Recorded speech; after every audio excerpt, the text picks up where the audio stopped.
আসসালামু আলাইকুম সবাইকে।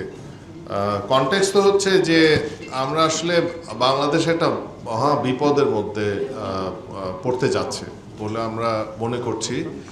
আর সেটাই হচ্ছে কনটেক্সট। বিপদটা কি?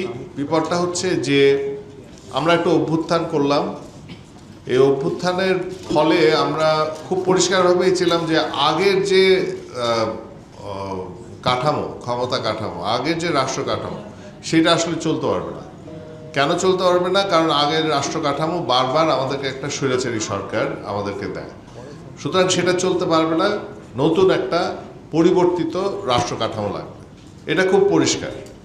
24-এর অভ্যুত্থানের পরে আমরা কেউই মনে করি নাই যে হাসিনা চলে গেল, তারপরে যেই আসবে একটা মানে নির্বাচিত সরকার আসলেই আমরা খুশি। নো, আমরা মনে করেছিলাম যে বাংলাদেশ একটা নতুন বাংলাদেশ হতে হবে, যাতে যেখানে স্বৈরাচার আসতে পারবে না, যেখানে মানুষ গুম খুনের শিকার হবে না।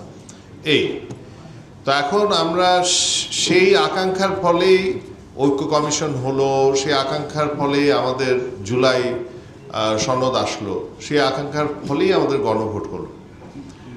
এখন আমরা যেটা ভয় পাচ্ছি সেটা হচ্ছে যে হঠাৎ ওই যে আলাপটা এমন হয়ে যাচ্ছে যে 24-এর অভ্যুত্থানে শুধু হাসিনাকে সরানো হয়েছে এবং হাসিনার পরিবর্তে নির্বাচিত আরেকটা সরকার আসছে।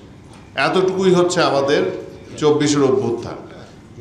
এবং যেটা মনে করতেই পারে যারা নির্বাচিত সরকার, যে যেহেতু তাদের 2/3 মেজরিটির উপরে আছে, তারা তাদের মতো করে এটা করবে। কিন্তু তারা ভুলে গেলে চলবে না যে 24-এর অভ্যুত্থানের পরে আমাদের জন আকাঙ্ক্ষার পরিবর্তন হয়েছে। এই গায়ের জোরে স্বৈরাচারী ভাবনা নিয়ে যদি আসলে কাজ করা হয়, সেক্ষেত্রে দেশে শান্তি আসবে না। দেশের মানুষ অনেক অশান্তির ভিতর দিয়ে গেছে। দেশের অবস্থা খুব নাজুক, পৃথিবীর অবস্থা অনেক নাজুক এই মুহূর্তে। এই অবস্থায় বাংলাদেশের মানুষ এটা ডিজার্ভ করে না যে সে আবারও একটা দোদুল্যমান, একটা অস্থিতিশীল মানে ইতিহাসের অংশ সে হবে। এটা হইতেই পারে না, এটা কারো চাওয়া হইতে পারে না। সেজন্যে আমাদের দাবি এবং বাংলাদেশের মানুষের দাবি, সেটা হচ্ছে যে আইনের ফাঁক দিয়ে আসলে এই বিষয়টাকে বিশ্লেষণ না করা।